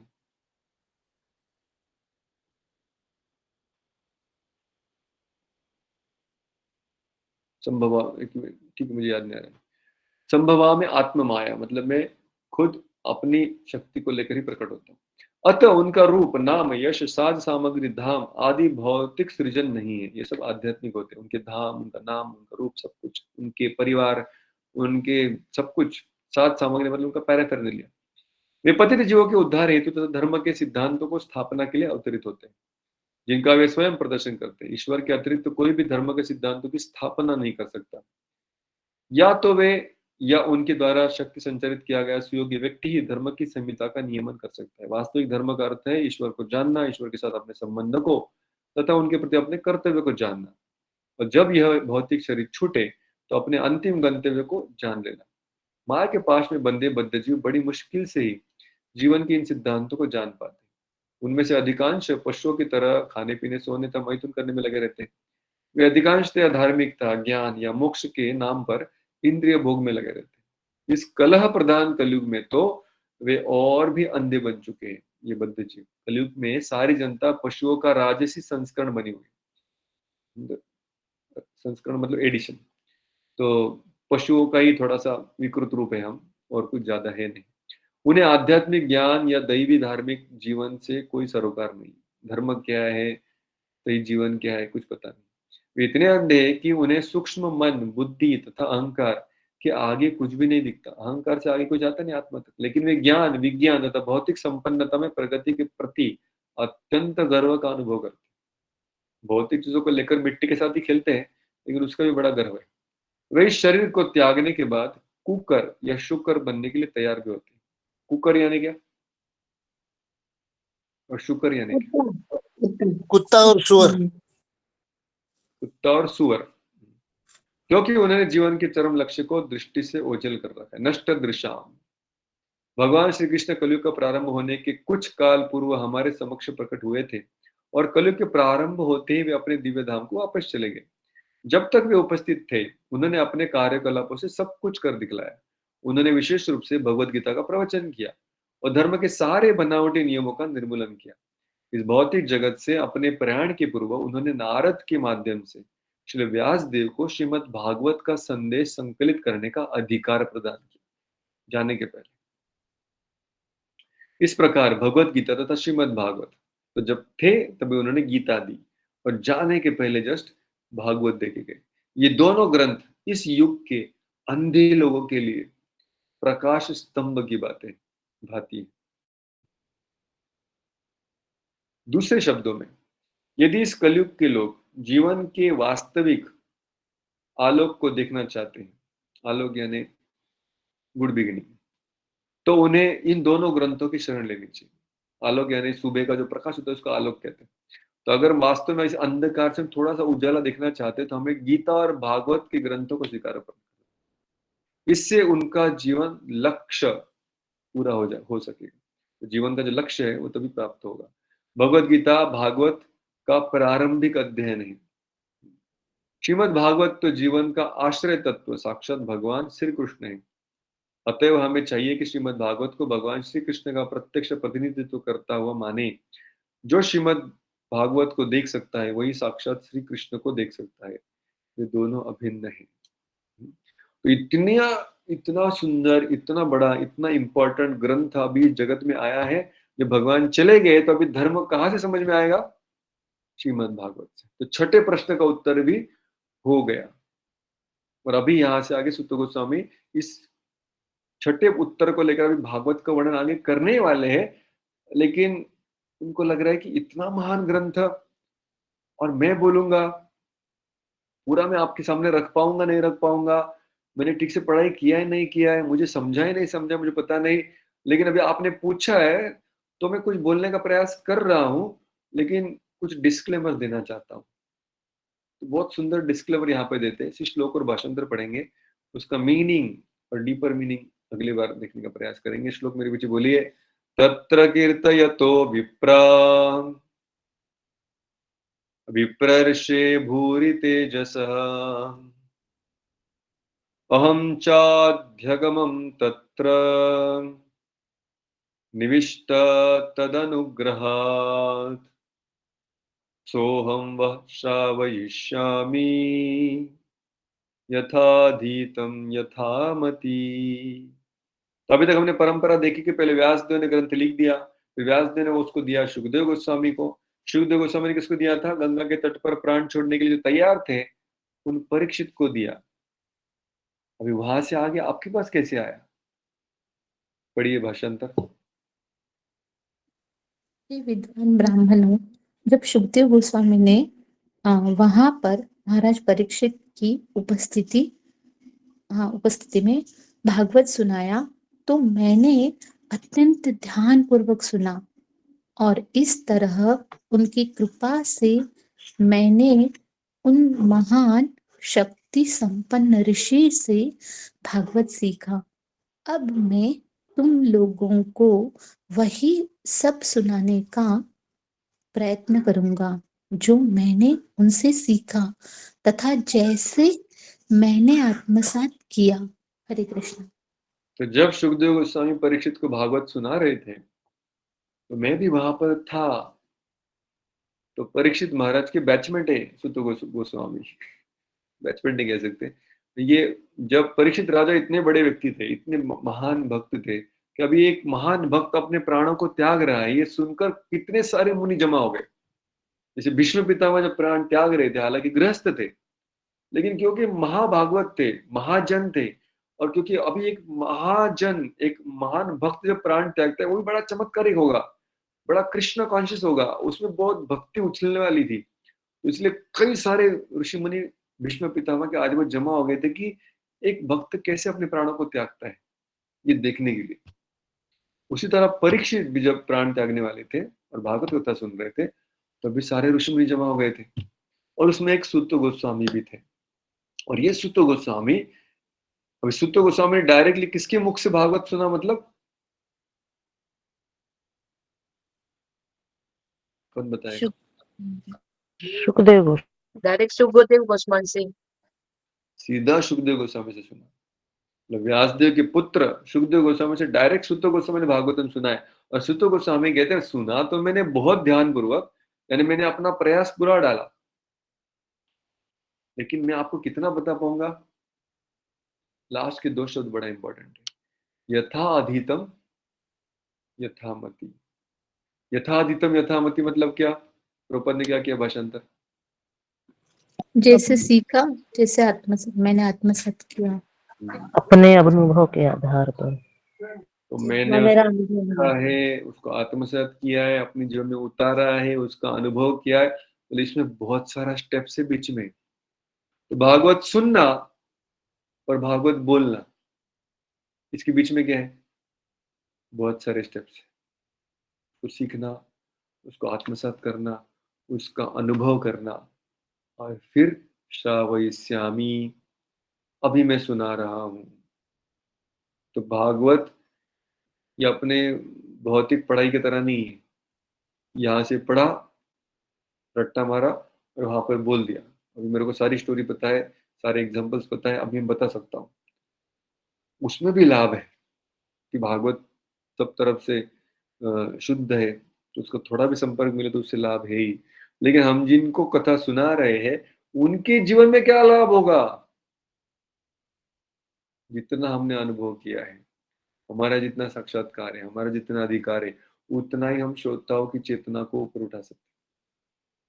तो मैं कितना भागवत सुना पाऊंगा आप लोगों को? सुखदेव गोस्वामी कह रहे यथाधीतम यथामति, जितना मैंने आत्मसात किया है, जितना मुझे समझा है, जितना मैंने इसका अनुभव किया है, उतना ही मैं आपको दे पाऊंगा, उससे ज्यादा नहीं दे पाऊंगा। ग्रंथ तो बहुत बड़ा है, पुराण बहुत महान है, साक्षात कृष्ण है, सूरज की तरह तेजस्वी है, लेकिन जितना मुझे आता है, जितना मैंने अप्लाई किया है, उतना आपको दे पाऊंगा। इसलिए किससे सुनते हैं, ये बहुत बहुत बहुत महत्वपूर्ण जाता है। इसलिए प्रभुपाद ने पिछला पूरा तात्पर्य में लिखा कि भाई अवैष्णव से मत सुनो। भले अवैष्णव बहुत म्यूजिक के साथ, अच्छी ट्यून के साथ, बहुत उसमें हंसी मजाक करते हुए, बहुत नई नई कहानियां भी शायद उसमें डालेंगे, लेकिन अगर वो भक्त नहीं है, अगर उसने उसको आत्मसात नहीं किया है, और उसका जीवन उस भागवत के तत्व पर आधारित नहीं है, तो वो भागवत उसने सुनानी नहीं चाहिए पहले तो, और हमने सुनना नहीं चाहिए, तो सुनेंगे भी तो ज्यादा उसका परिणाम होगा नहीं। तो सुत गोस्वामी बहुत नम्रता के साथ कहते हैं कि मैं भी उसी क्लास में बैठा हुआ था और मैंने बहुत ध्यानपूर्वक सुना, अपने जीवन में जितना लागू किया, जितना मेरे पल्ले पड़ा, हृदय में आया, उतना मैं आपके सामने प्रस्तुत कर रहा हूँ। इस प्रकार से सुत गोस्वामी बहुत नम्रता के साथ सारे शौनकादि ऋषि जो मंडली वहां पे बैठी है, उनको कह रहे कि आपने मुझे बिठा तो दिया व्यासपीठ पर, आपने मुझे प्रश्न ही पूछ रहे, मुझे कह रहे कि आप भागवत सुनाओ, लेकिन मैं अपनी क्षमता इतनी ही आपको सुना पाऊंगा, उससे ज्यादा नहीं सुना पाऊंगा। यहाँ पर हम रुकते हैं। बहुत बहुत धन्यवाद सभी भक्तों का, भारी मात्रा में आज तो यहाँ पे सब लोग उपस्थित है, तो सबका धन्यवाद देना चाहूंगा। आप सब लोग हैं, इसलिए मेरा भी कुछ भागवत का यहाँ पे पठन हो जाता है, ये आपके संग का परिणाम है, इसलिए आप सबको बहुत बहुत धन्यवाद। हरे कृष्णा। वंशा कल्पतरुभ्यश्च कृपा सिन्धुभ्येव च धन्यवाद प्रभु। पावनेभ्यो वैष्णवेभ्यो अनंत कोटि वैष्णव वृंद की जय। जय। प्रभुपाद की जय। धन्यवाद प्रभु। गोकुल बिहारी भगवान की धन्यवाद Thank you, धन्यवाद Prabhuji. प्रभु। Thank you so much, Prabhuji. Thank you so much. Thank you. Thank you so much प्रभु जी। हरे कृष्णा। धन्यवाद Thank प्रणाम you. प्रभु जी। थैंक यू प्रभु जी। Thank you so much.